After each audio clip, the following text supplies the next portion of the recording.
Hello and welcome to my channel. This is Joy from She Speaks Too. Make sure you like, make sure you comment, and make sure you subscribe. Nawio Hadu, I hope everyone is doing well. So in today's video, you're not seeing my fan face, but you are seeing my fan picture. Just decided to do a little laid back video where I didn't have to get up, set up the camera, and do all that good stuff. So today we're going to be talking about something that I saw on Instagram about a week ago, and it was simply titled 300 white people gaining citizenship in Ghana. I thought about how that would relate to Liberia. Now, I'm not a political science major, I'm not a historian, I'm just an RN, I'm just a registered nurse.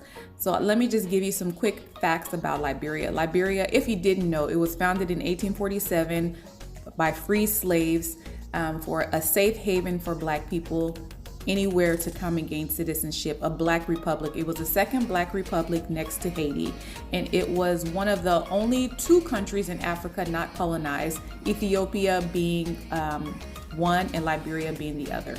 So I wanted to quickly show you this video of these people gaining citizenship in Ghana.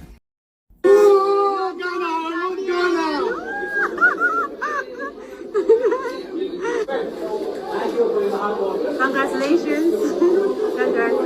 Congratulations. Ghana. Yeah, Thank you, Ghana. Congratulations. Congratulations. Although this video was titled 300 white people, you can see that a lot of these people were of Asian or Middle Eastern descent. And I know in Liberia, we got something that we can do where if you're not Black, we can call you white man. Even you could be Chinese, they can call you white man. So I think that's the intent of the title of the video, just saying that non-African people were gaining citizenship in Ghana.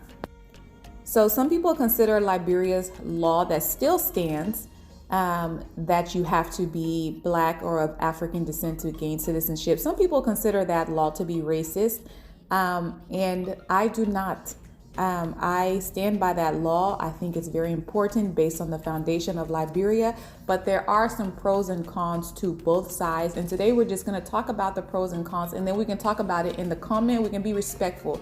I do not believe that is a racist law. I think that law is in place to protect this nation based on what it was founded for. Like I said, a safe haven. So let's talk about it. We're going to talk about the pros and cons. All right, so let's talk about the pros of allowing non-Black citizens in Liberia.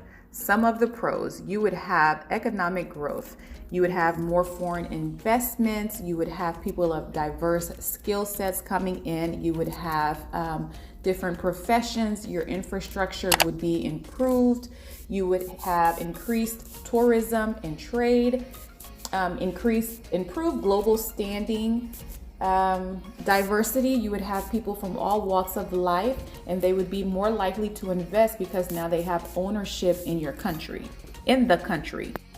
So for me, the most important reason that would be a benefit to allowing people of non-African descent to become citizens would be the fact that your economy would get better. So if your economy got better, the people in Liberia would live better, in theory.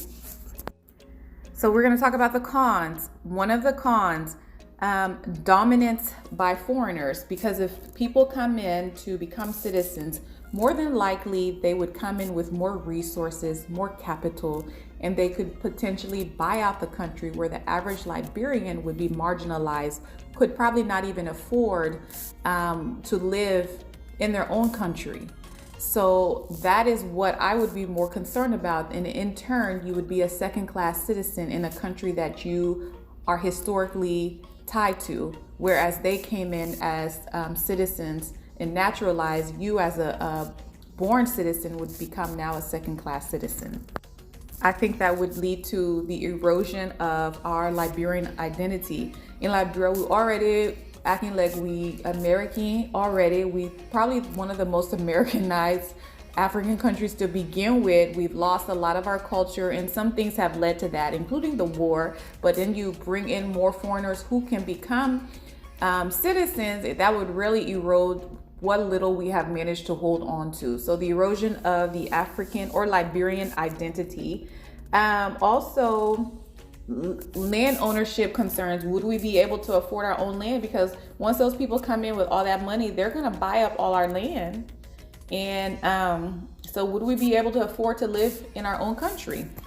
So we already have this Native and Congo like hostility still to this day. I still hear things that make me cringe, which I wish we could move past that. But imagine adding another layer. Then we're gonna have white men Liberian versus black men Liberian. So we're gonna add another layer of hostility. Are we ready for that? So resource exploitation, that's another one that just came to mind. Our resources are already being, like a lot of African resources are already being exploited by others. So we would put ourselves at risk for that also. So in short, I agree with our law, and I hope that it would stand. I hope that that law would not be changed. I hope Liberia continues to be a safe haven for people of African descent, an African nation for people of African descent. And that's just my opinion. I don't think the trade-off of the economy being better is worth basically giving Liberia away. I would hope that we as Africans, as Liberians could figure it out on our own. So that is just my opinion. I would want to hear from you guys in the comments section. Like I said, be respectful and let's talk about it. This is Joy from She Speaks Too. Make sure you like, make sure you comment, make sure you subscribe, and I will see you later.